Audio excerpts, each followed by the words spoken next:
and I had to be seen in a certain way, I outwardly projected that, I was doing a thing, like my social media page looked good. Everyone always would comment like, oh my gosh, you're so joyful all the time. You're so happy. And so I felt like I had to maintain that image.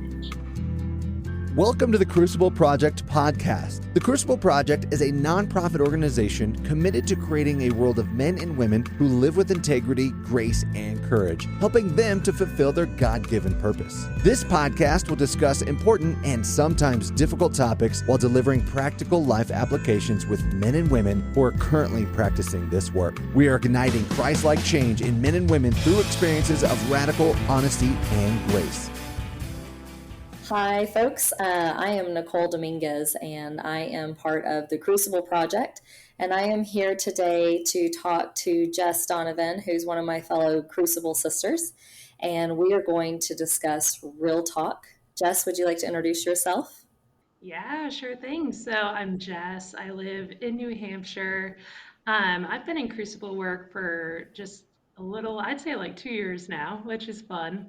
And it has been so impactful for me.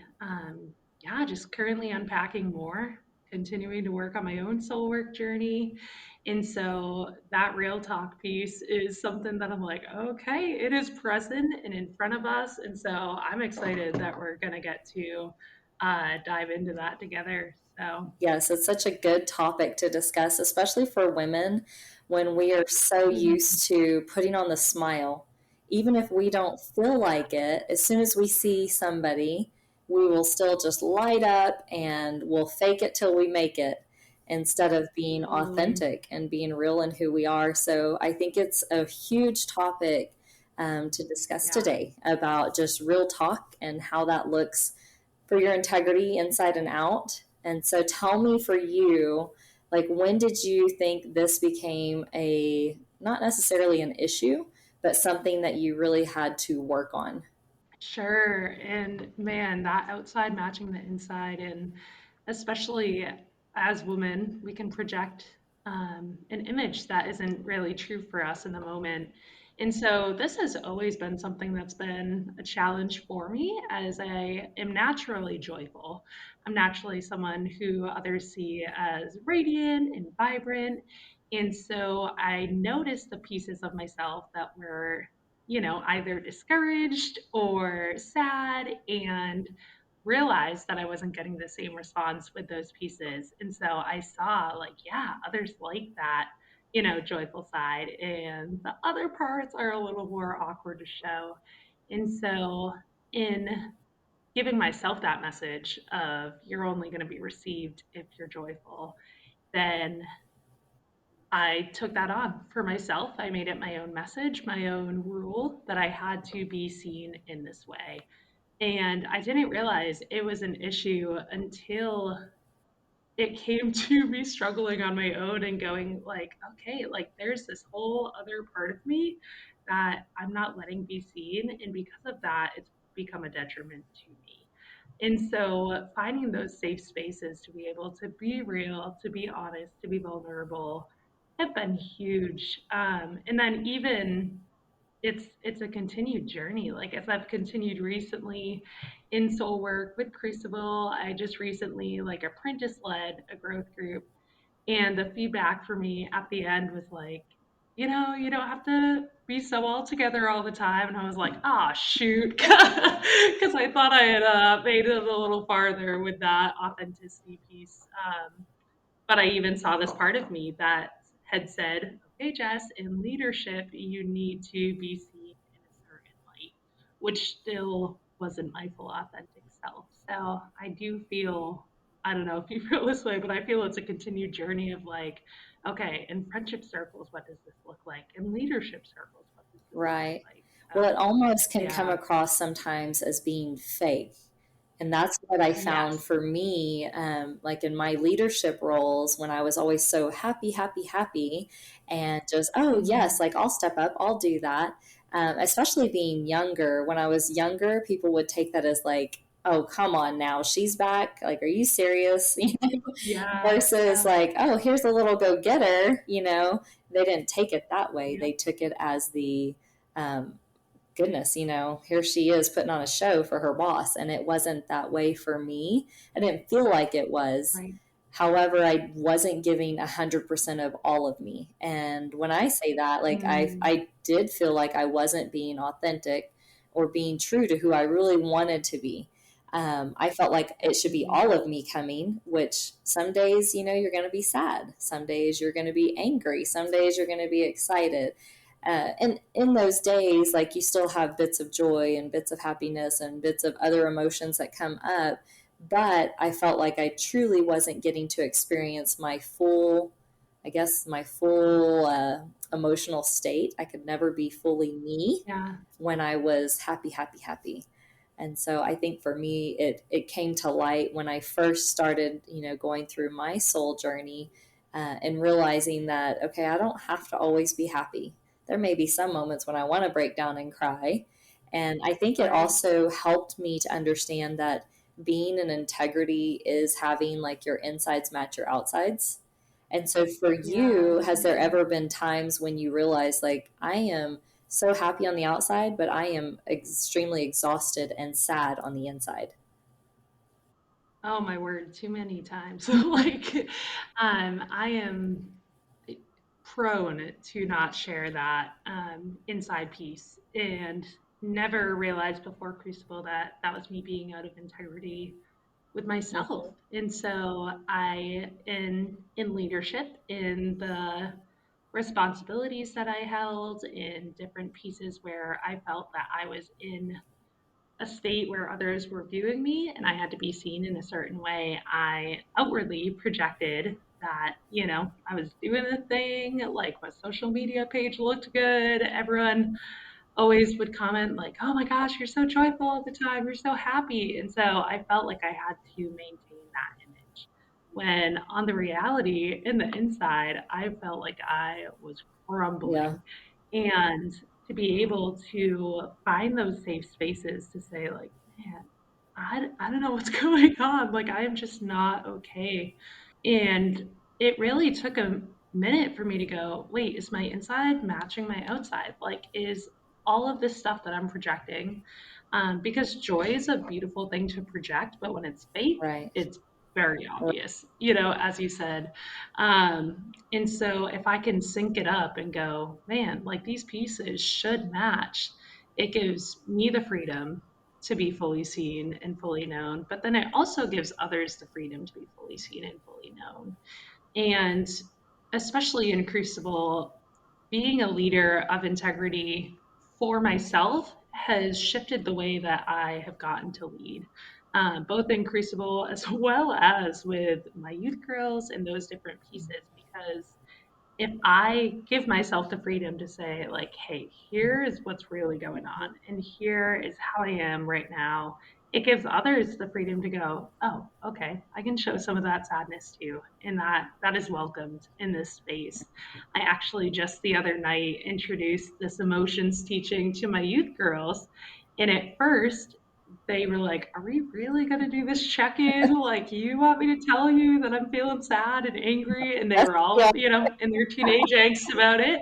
But I stuck with it because I was like, yeah, no. And so I started by saying like, hey, guys, as your leader, I'm sad and I'm angry and I am ticked off tonight.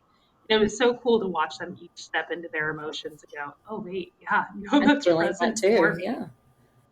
Yeah. So I think especially as leaders, like we hold such a precious mantle. And so to hold a mantle of authenticity that says like, yep, no, like all of you is welcome. If I'm going to project that, but not actually own it for myself, they're not going to want to do it either, And so if I'm not giving them that encouragement of like, hey, no, you should step in this too. And as much as I don't love it, I'm going to step in it as well. I feel like it carries some freedom in that. And even I think on like a personal relationship side, it has finding this freedom and being real inside and out and matching that. It's enhanced my personal relationships with not only my daughters, but also personal friends, and being able to say when they start crying, it's not that awkward, like, oh goodness, they're crying. What are we doing here? Instead, I've been able to say like, like, you don't have to apologize, because most women will apologize, like, oh, I'm so sorry, I need a Kleenex, like, I'm so sorry, and they'll start with their Yeah, tears yeah. instead of just accepting it. And now it's interesting because, like, I'll tell some of my close friends, like, all of you's welcome. You don't have to wipe your tears. Like, Mm, your tears are welcome here. Your anger is welcome here. And it's been huge for friendships to be able to, I think, step into owning that power, to be able to say, like, hey, you know what? I'm loved just exactly as I am, and all of me, not just the joyful mhm, side, not just when I'm happy and in a good mood. All of me is loved, even when I'm sad and angry and pissed off at the world. I am still loved. mhm, And that's been huge for my friendships, because I think they feel more connected to me and more welcomed and accepted. And that's been big. And even for my daughters, before 10 years ago, my daughters would break down in tears, and I'd be like, come on, you're fine. Like, it's okay. It's going to be fine. yep, And, yep. sometimes it just isn't fine. And I've learned to So say, true. I'm sorry you're feeling that way. And, we're going to get through this. Let's figure out how we can, or let's talk about it. Let's talk through it. Let's talk through what you're feeling and why Right. you're feeling that way. So it definitely has been Mhm, a huge journey for me, my family, my friendships, to understand that emotions are healthy, being real and authentic and who you are is healthy, and accepting and owning it, and understanding, like, all of me is loved by God, all of me, not just the pretty mhm, parts. mhm. And so that's Yeah, that's been a big piece for me and my family and my journey. I know another yeah. thing is, in saying what you mean and mean what you say. That's something that I think has transformed in my world. Just the passive aggressive is such a way of nature for so many people. So true. And, So and especially true. for women, we'll say, like, you don't Yeah, have to do that. Why we really yeah, want them to get up and do it. We do it to our husbands, we yeah. do it to our friends, we do it to everybody. Like, well, yeah, I'll get it. But instead, you're really hoping they'll say, like, oh, let me just do that for you. And For part of being sure, an for sure. integrity. Like, I It not is. understand that at the beginning of this whole It journey. is. And so, Yeah, I love that you said that, like, because especially as women, that passive aggressive nature is so yes. real. And it's so funny because I would look at others before and be like, well, at least I'm not angry like them, or at least I'm not a jerk like them.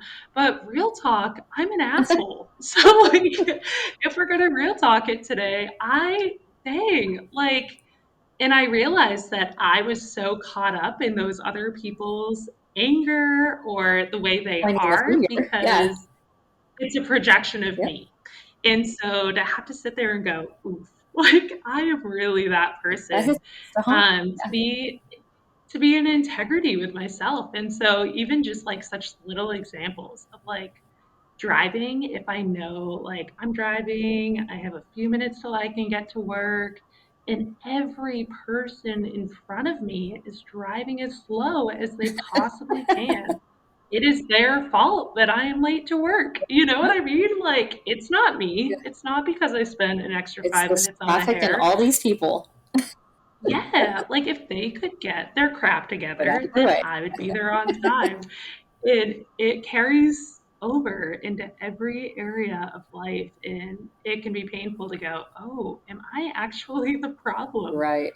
Whoa, okay. Because I think especially a huge part of this is as we look at our culture today, we are such a like, you do you, it's all about you first, like take care of number one, which like, yeah, That's great like for care for things. yourself in those Correct. pieces, but also realize some of the things that you are doing, it might not be everybody else's fault that Right. life is hard or challenging for Yeah. you.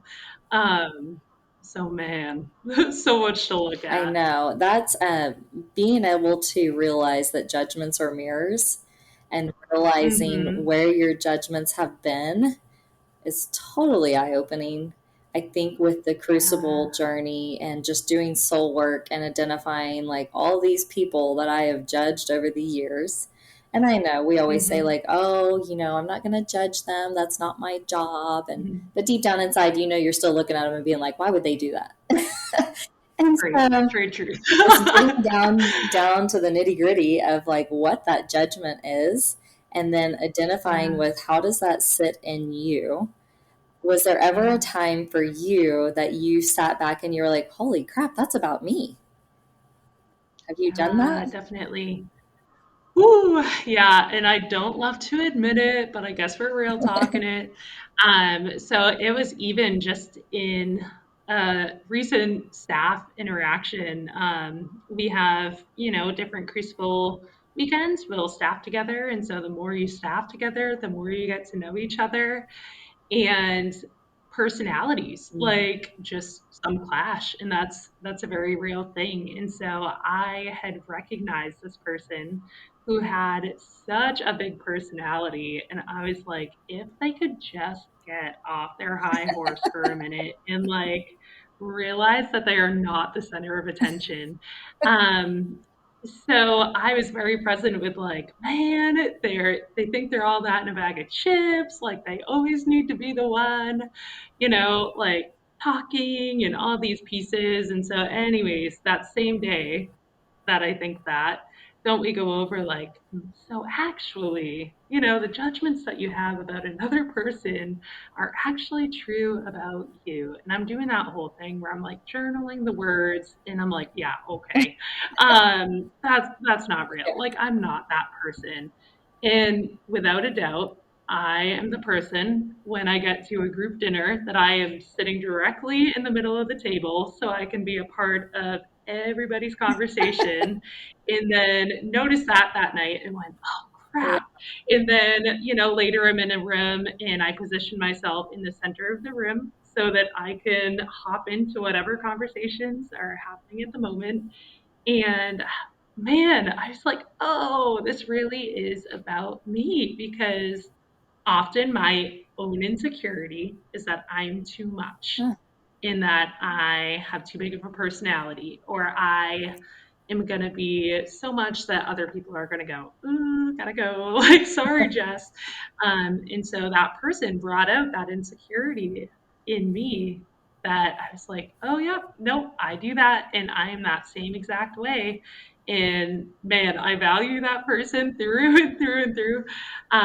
But it was an eye-opening moment of, wow, like this is what I do too. Yeah. And so it's hard to step back and actually say, okay, how do I see myself in that person?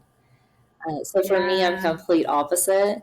If you stuck me in the center of the room, I'd be mortified and I'd be like, please don't move me. Like I'll sit on the end because I do not want to hear this conversation. First off, that's too overwhelming.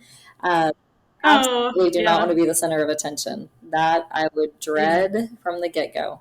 But there have been times when I have thought like, oh my gosh, like that person is such a procrastinator and they take forever getting things going and they just never finish a project, and it's about to drive me bonkers if they're assigned to my group one more time.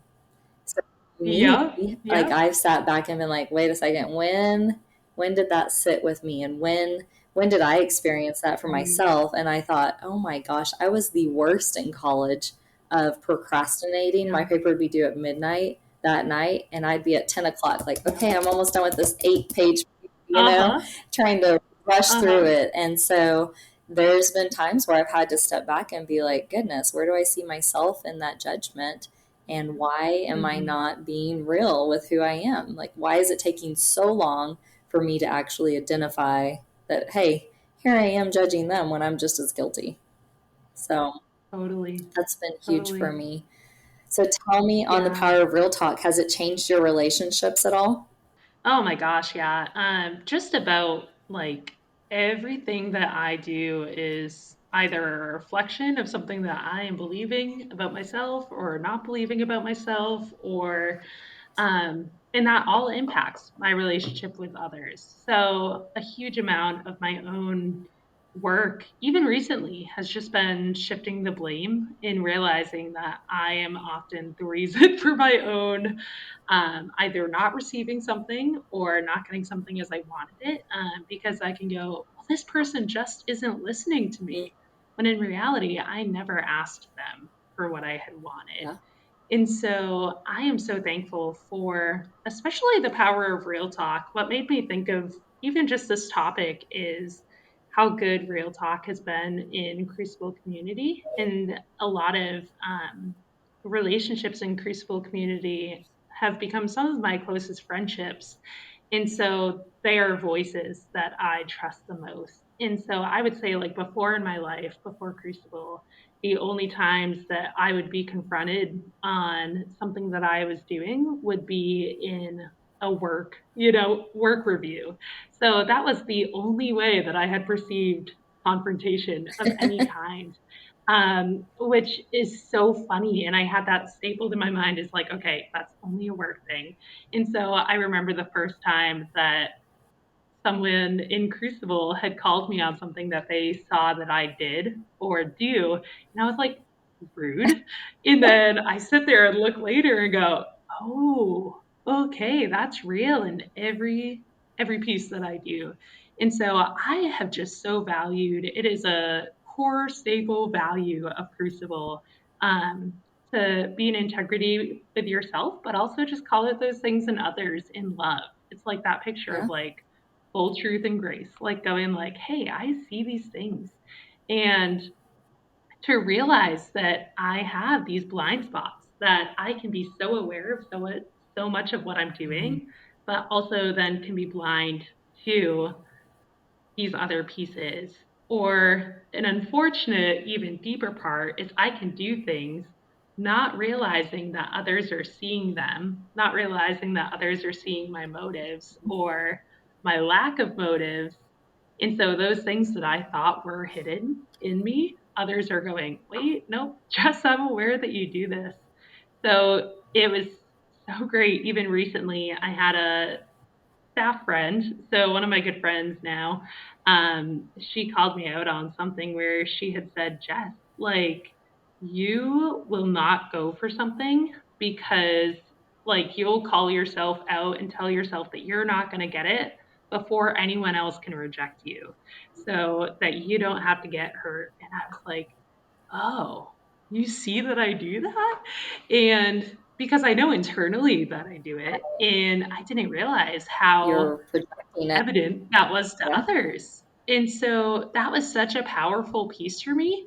And so it stung a little bit when it came, and I said, oh, yeah, no, I really do. Like, reject myself so that others won't reject me. But how many opportunities, how many things am I missing out on because of that? And so I was so grateful that she said that because just a few months later, I had this opportunity that I at first said no to because I was afraid of getting rejected. And then that came to me of, Jess, are you really going to reject yourself before someone else can reject you? And so I ended up going for it anyways, and it worked out. And so it's like, okay, yeah, no, that's what I It do. almost makes you But think of even, like how much have you missed out on in life because of the fear of yeah, rejection. And in all right. reality, I mean, even if it was 50-50 on winning versus getting Mm-hmm, rejected, it still would have mm-hmm, been, I mean, 50% more than what you've been giving yourself in life because of the fact that yeah, you had too much fear. So isn't that crazy how we walk away from that right? just because of fear? Yeah, It's like that song, "God is a totally. liar." I love that song. It's so Yeah, it's so true. Like good. we will tell ourselves these things that are not true just so we don't have to face the truth, which could be rejection, but it could also Mm-hmm, be a win. And so that's definitely, huge. definitely. And I love that you said that too, because it really could have gone either Yeah. way. It could have come with a, hey, not this time, maybe next time, but also just not giving myself that opportunity. I would have missed out on connection and would have missed out on um, a chance to grow myself even. And so I'm just so thankful for friends that can see those pieces in me and go, Jess, you're kind of like not going for something here and maybe you should. And so having those friends to call me out, as well as getting comfortable with calling my friends Yeah. out on pieces that before I would have been so scared of losing friends. But really, I'm just like crippling them Right. more if I'm not willing to be that voice of truth for them. So, Right. One of the things that I've learned is like when talking to somebody, and you call it calling them out, but I almost feel mhm. like it's giving them more love by being upfront and Yeah, honest. And it yeah, sometimes is extremely hard to do that and know that it's totally. safe because you think like, well, what if, they decide they don't want to be my friend Mhm. anymore? Or what if they don't like me after this hard conversation? But at the same time, it Right. goes back to what are you missing out on if you're not being real with them? And I think Mhm. if you do it out of a place of love and you give people Yeah, grace and you empathize with them and I think for me, like it's helped a lot with being able to I think I'm twice your age. And so I have life experience, ahead of. And so I yeah, think with having all those years of experience of where I think if somebody would have done this for me when I was your age, yeah, and there's been some yeah, young girls that I mentor, and I'm like, if I would have known what you know now at your right. age, man, like the world is at your hands. And so why not learn it, when you are younger? Why not have somebody that loves you enough to share that with you? And so, yeah, it's been eye Mm, opening to be able to give critique or criticism or coaching or mentoring, however you want to call it, from a place of love, mainly to yeah, improve them and make them better and help them to understand like, everybody has these challenges. It's just a matter of whether or not you're going to yeah, grow from them. definitely. I love that you said, it's not necessarily calling them out. It's doing sharing these Mm-hmm. pieces with love. And so a few years ago, my pastor had shared a definition of love that I was like, that makes a lot more sense. Yeah. And he said, love is leaning towards others with God's intended good for them. Oh, So not my intended good for I them, like intended good. not what I That's want in cool. this relationship, but going like, oh, okay, like yeah, is this God's best for Yeah. them? And so if you can look at your friends' lives and go, man, like are they living in God's best for them or are they settling for something Yeah. else? Exactly. Um, oh, okay. And asking the same question of myself, like if I am calling myself to that same charge of love, that same aim of love, am I living in God's intended best for me Right. or outside of And that? that goes back Oof. to being an integrity inside and Hey. one big. Yeah, I So good. agree. That is a great way of looking at it and saying it. Have you, in Yeah. this journey, has anybody confronted you about the transition of you and who you've become as a young woman? Man, that's such a And I good say confronted, question. it could have been just called to your attention. Like they could have just said, like, Yeah, gosh, something's going on in you and I see it. And it's, it could be greatness or it could be like, I'm just curious if anybody's brought that to your attention. it definitely. So this is probably bad, but I'm here for it anyway. So I had one of my mentors she's been a mentor for a while. And I just, was frustrated. So swore about something. She's like, Jess, your language has gotten a lot more colorful since joining Crucible stuff. And so maybe it's not the best thing, but you know what? Overall, I was sitting there in just this freedom piece of, man, I had for so long lived in this performance mentality of I need to have it all buttoned up and I need to only show the good Yep. parts. And so I'm like, yeah, you know what? Oh, Uh-huh, uh-huh. Like am not living as the perfect. yeah. But at the same time, it was this freeing comment of, yeah, nope, it surely has. Like, and I've come to terms with being okay with being not seen perfectly by Yes. everyone. And that has been such a freeing piece for me of, you know what, like it's not even not about being perfect. It's about being able to be Mm, real and be be free to be real. And so as I've walked, with different mentors since starting my Crucible journey, I have one who is so awesome and she will just real talk it as well. And so she had just said, like, Jess, I see so much more freedom in you and being able to, yeah. like be your full self, like not only have the sunshine sitting Yes. at all times, but being able to go, yeah, no, today really sucks, and I'm gonna sit in that and let it be present.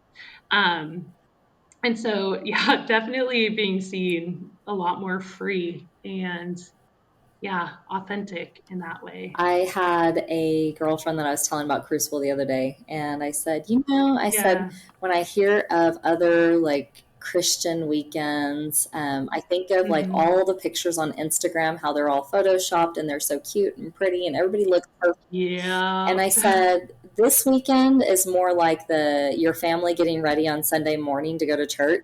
And it's like, hurry, get your socks, get your shoes, hurry up. What are you doing? Go brush Yeah. your hair, brush your teeth. Why are you not brushing your teeth? And so I was like, Yeah. I Yeah. said, that's this weekend. Like we get down, like we literally throw down and we get to the core. And I said, Yeah. so it's not like some holy roller Christian retreat. Like if you want to say an F word, then you know what? That's Hmm. you. Like you say an F word, you're all of you is welcome. Yeah. Yeah. And so Totally. yeah, I think the biggest thing with Crucible is so many people fear it being this like perfect little Christian weekend, and it's like no, you get to come and be No, real. Like you get to bring all of you, and so that's I right. think even this power of the having real talk and the Hmm. power of being in integrity inside and out, Hmm. and I think even just the saying what you mean and mean what you say, like all of that rolled up into one is what a Crucible weekend truly teaches you how to do, because we're so used to Definitely. having those Instagram pages for our personality, Yeah. our attitudes, our smiles. Everywhere we go, we're smiling, Yeah. and yet we haven't figured out yet how it is to be authentic and real. And so, yeah, having these tools and resources to go and do actual soul work has been huge for me. For sure. Yeah, I didn't realize how much of a mask I had made for myself until Crucible. And it was a well polished mask, and it worked, and it kept That's me safe exhausting. in Christian ministry. It was pretty Yeah. exhausting. And so when I finally let myself take my mask down on my initial weekend, I was met with grace for those parts that I thought were Mm-hmm. ugly, or those parts that I said, oh, this is too shameful, so I'm going to cover it with this, like, perfect little persona. Like, I I stayed in shame in those areas for a long time. But to touch those pieces and go, wait, there's shame here. And like I have a choice of if I'm going to cover that up or if I'm going to actually just let it get some Yeah. air and let it be seen. And it was really cool recently. I was meeting with my counselor on some of those same issues, and she had said, like, so Jess, do you still carry shame in this? And, 2 years ago, I would have been like, heck yeah, let's not even talk Yeah. about it. But I was able to say, no, wait, I actually like don't feel a lot of shame there. And it's because I took off that mask and gave myself the liberty to go, this is worth being Yeah. seen The too. Like freedom. just as Yeah. much as my joy is worth being seen, that is Yeah. too. And so releasing that shame gives power to others to go, oh wait, yeah, no, I can touch that shame too. Cause we all Oh, got it. absolutely. So real talk on that. Like we all got it. Yeah. So let it get some air and freedom. But Absolutely. Absolutely. Well, I am very grateful that I got to have this talk with you. I mean, it's such a good topic, yeah. and I think that it definitely goes unsaid too often that, it's important to be Hmm. real and authentic. But I Yeah. am I am very grateful that we discussed it today. So thank you so much for your Me too. time. For more information about our weekends, please go to thecrucibleproject.org. You can also follow us on Facebook, Instagram, and Twitter. Rate and review wherever you are listening and subscribe on your preferred podcast platform. Also, don't forget to check out myjourney2.com for your free 2-week trial. That's myjourneyto.com. Thank you for listening.